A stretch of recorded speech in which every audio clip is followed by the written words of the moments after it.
Bom, professor, e de que forma nós, enquanto sociedade, podemos ajudar a quebrar as barreiras que muitas vezes dificultam, de uma forma muito grande, a entrada de jovens, homens e mulheres negras nesse cenário acadêmico, no cenário científico? Como a gente pode entender o papel da sociedade para quebrar, não apenas de modo cultural, mas também socialmente falando, essas desigualdades que muitas vezes impõem dificuldades grandes a homens e mulheres negras para adentrarem nesse cenário científico e poderem trazer também as suas contribuições? Eu entendo que para mudar, você precisa conhecer a história, porque senão você não consegue fazer isso, né? Você tem que romper estereótipos. Por exemplo, a gente pode pegar na própria religião, religião e ciência, vamos lá. Na religião, dizia que o povo negro era filho de Cã. Então, um filho amaldiçoado por seu pai Noé. Então, eles dividiram os continentes, no primeiro mapa da Europa do século VII, mapa Tegró, os três continentes chamados Velho Mundo. Europa representava Jafé, Ásia, Sem, e África, Cã. Quando os europeus conheceram este continente, que eles denominaram de América, eles chamaram os povos daqui de índios, e os doutores em teologia disseram que os povos daqui também eram descendentes de Cã. Aqui no Brasil, especificamente, o povo negro da África eram os negros da Guiné, e o povo daqui da América do Sul eram os negros da terra. Então, estava justificada a escravidão para esses povos. A ciência, ao longo do tempo, chamado racismo científico, tentou provar de que os negros eram inferiores, estavam próximos ao macaco.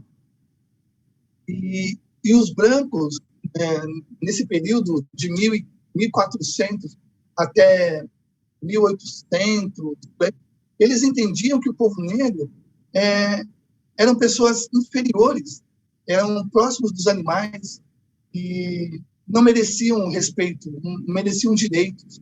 Isso só mudou após a Segunda Guerra Mundial e diante de toda a carnificina que foi feita.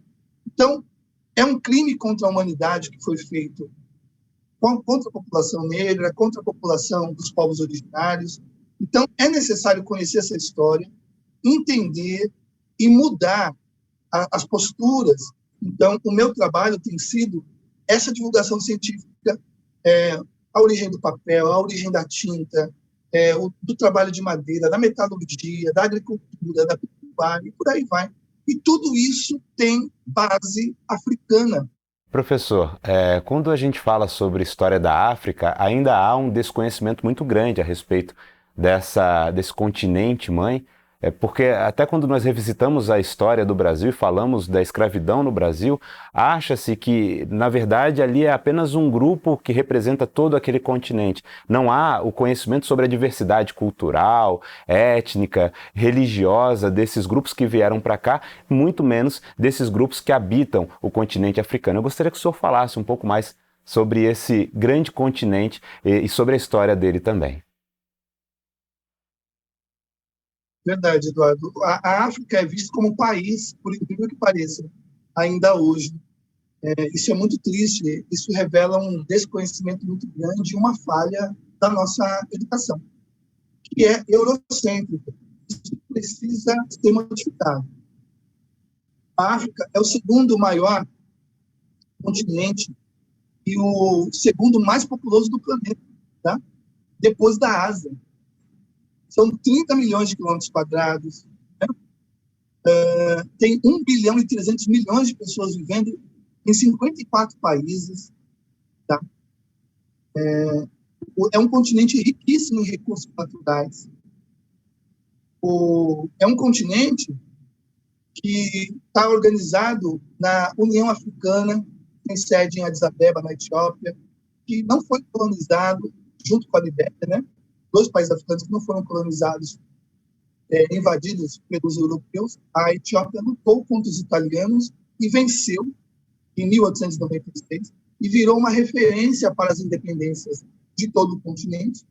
Por isso, vários países da África têm nas suas bandeiras o vermelho, amarelo e verde. É a origem da nossa espécie humana, tá? Os fósseis mais antigos dos seres humanos foram encontrados no continente africano. Então, não tenha dúvida de que o berço da humanidade é a África. O fóssil mais antigo do ser humano tem por volta de 350 a 300 mil anos de idade. E foi encontrado em Jebel Irhoud, Marrocos.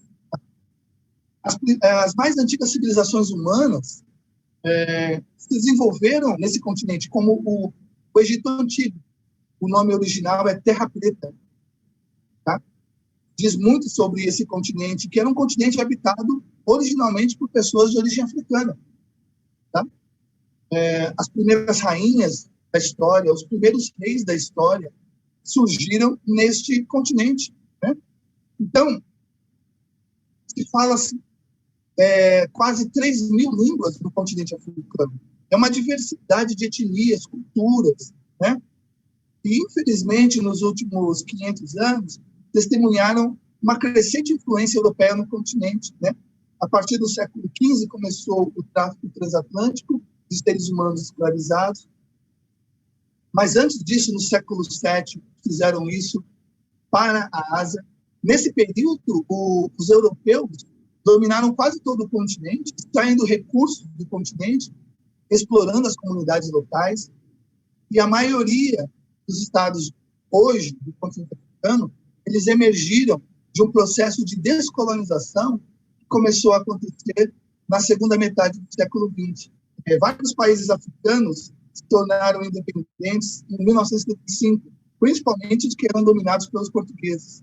Então, Guiné-Bissau, Moçambique, Angola, Cabo Verde, São Tomé e Príncipe, é algo muito recente, essas independências, essa história está muito viva ainda, e eles continuam num processo de descolonização, e é o que eu convido as pessoas a fazer também aqui no Brasil. O meu nome mesmo, europeu, é Carlos, né? Mas o meu nome africano é Giazi, que significa maravilhoso, na língua Ashanti. E há anos atrás eu descobri que o meu nome ele vem da civilização mais antiga do continente africano, que os gregos chamaram de Egito. Para você ver a riqueza cultural, e não só cultural, uma riqueza científica e tecnológica, que eu estou ajudando nesse processo também de descobrir e divulgar para o Brasil, para o mundo de fala portuguesa, para a lusofonia. Bom, nós estamos chegando ao final dessa entrevista, que é uma verdadeira aula com o professor Carlos Eduardo. Aliás, muitas pessoas tendo a oportunidade de, pela primeira vez, entrar em contato com esse conteúdo e conhecer um pouco mais da nossa história, que precisa ser resgatada da maneira verídica, da melhor forma possível, trazendo, inclusive, esses grandes nomes que fizeram parte do desenvolvimento tecnológico e científico ao longo do tempo. E eu gostaria, inclusive, de dar destaque aqui à doutora Esther Sabino, ela que coordenou uma equipe que tem em sua grande maioria mulheres negras, e que tiveram aí em tempo recorde esse trabalho de sequenciamento do genoma do novo coronavírus. Ganharam destaque, inclusive, por serem pioneiras nessa pesquisa. E, é claro, isso mostra que o cenário científico brasileiro também é prolífico, traz grandes nomes, não apenas em sua história, mas também em sua atualidade, de homens e mulheres negras fazendo um grandioso trabalho a serviço de toda a humanidade. A Esther Cerdeira Sabino, ela é uma imunologista brasileira, tornou-se conhecida devido ao sequenciamento do genoma do novo Covid-19. Né? Ela é professora da Faculdade de Medicina da USP, pesquisadora do Laboratório de Parasitologia Médica. Na equipe dela, o destaque é a Jaqueline Góes de Jesus, uma biomédica, ela é pós-doutora, uma mulher negra, que se tornou conhecida mundialmente por esse sequenciamento em tempo recorde. E nós temos outras pessoas importantes na história da ciência no Brasil. Nós temos a Sônia Guimarães, que é a primeira doutora em física na história do Brasil, leciona no ITA há mais de 20 anos, que é o Instituto de Tecnologia Aeronáutica ligado ao Ministério da Defesa. Nós temos a Virgínia Leone Bicudo, a primeira psiquiatra negra do Brasil. Né? Nós temos o Milton Santos, como geógrafo brasileiro, recebeu 20 títulos de doutor honoris causa, foi professor da Universidade de São Paulo, ganhou o prêmio Valdrin Lud, considerado o prêmio Nobel de Geografia. Eu tive o prazer de conhecê-lo. Nós tivemos a Enedina Alves, que foi a primeira mulher negra a se formar em engenharia no Brasil, né, pela Universidade Federal do Paraná. A Luísa Bairros, que foi ministra-chefe da Secretaria de Políticas de Promoção da Igualdade Racial do governo Dilma, doutora em administração. A Simone Maia Evaristo, presidente da Associação Nacional de Citotecnologia, uma pessoa especialista no estudo do câncer, no Rio de Janeiro. A Viviane dos Santos Barbosa, química, pesquisadora baiana. Nós temos também o Clóvis Moura, que foi sociólogo, o Edson Carneiro, que foi historiador, o Guerreiro Ramos, que foi sociólogo, o Abdias do Nascimento, que foi economista, ativista, professor universitário no Brasil e nos Estados Unidos, o Oswaldo de Camargo, historiador, a Lélia Gonzalez, antropóloga, feminista, ativista do movimento negro, a Beatriz do Nascimento, que foi historiadora, né? Hoje em dia, nós temos gente nova, a Bárbara Carini, que é professora doutora do Instituto de Química da Universidade Federal da Bahia, diretora do Instituto de Química, ela tem 30 anos de idade. A Djamila Ribeiro, que é filósofa, mestre em filosofia.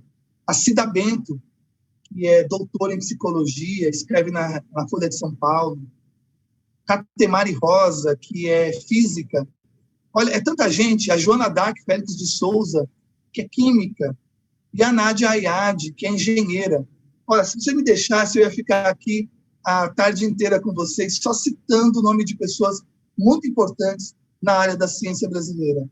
E é no Brasil, é na América do Sul, América Central, América do Norte.